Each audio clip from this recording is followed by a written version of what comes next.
Hi hello friends, welcome back to my channel. ఇవాళైతే కొత్త రకం పాయసం చూపిస్తున్నాను. చూడండి, ఎండాకాలంలో తాగొచ్చు. ఇది చల్లగా ఉంటుంది.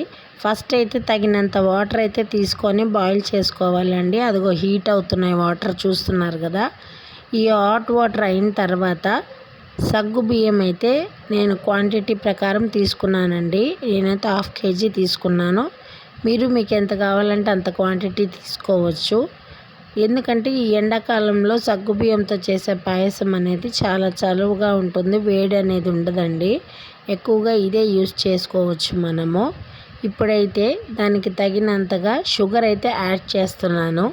నేను 1/2 కిలో సగ్గుబియ్యానికి ఒక 1/4 కిలో పైన కొంచెం తక్కువగా, 1/2 కిలోకి తక్కువగా వేసుకున్నానండి షుగర్ అయితే మాత్రం. దాంతోపాటు జీడిపప్పు కూడా వేసేసాను. ఎందుకంటే జీడిపప్పు ఫ్రై చేయకుండా వేసాను. జీడిపప్పు ఫ్రై చేయకుండా వేసి ఇట్లా ఉడకబెట్టేటప్పుడు, బాయిల్ వేసేటప్పుడు వేస్తేనే జీడిపప్పు బాయిల్ అయ్యి టేస్టీగా ఉంటుందండి. చూస్తున్నారు కదా.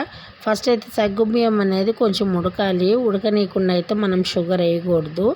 తర్వాత అవన్నీ వేడైన తర్వాత ఇలాచీ అయితే నేను వేసుకుంటున్నానండి, దంచి పెట్టుకున్నాను.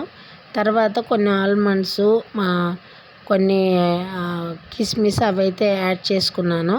తర్వాత పచ్చి కొబ్బరి ముక్కలు వేసానండి. పచ్చి కొబ్బరి ముక్కలు వేస్తేనే ఎప్పుడైనా సగ్గుబియ్యం పాయసంలో సూపర్ టేస్టీగా అయితే ఉంటుందండి.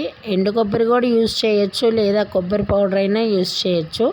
నేను మాత్రం పచ్చి కొబ్బరి ముక్కలే బాగా యూస్ చేస్తాను. చూస్తున్నారు కదండి ఎంత కలర్ఫుల్గా కనిపిస్తుందో. ఇలాచి వాటికి అన్నిటికీ గ్రీన్ కలర్లో జీడిపప్పు, కిస్మిస్ అవన్నీ యాడ్ చేశాను. ఎందుకంటే ఇవి కూడా కొంచెం బాయిల్ అవుతాయి కాబట్టి టేస్ట్ అనేది వస్తుంది, పచ్చి వాసన కూడా రాదు. ఇలా బాయిల్ చేసుకుంటూ కలబెట్టుకుంటూ ఉండాలండి స్లిమ్లో పెట్టుకొని.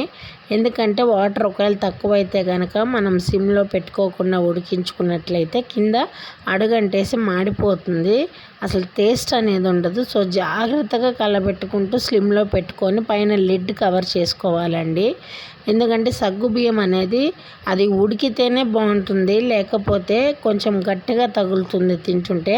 చూస్తున్నారు కదా ఫ్రెండ్స్, ఎలా అయితే కనిపిస్తుందో, కలర్ఫుల్గా కనిపిస్తుంది. అలాగే దీనివల్ల చాలా బెనిఫిట్స్ ఉన్నాయండి.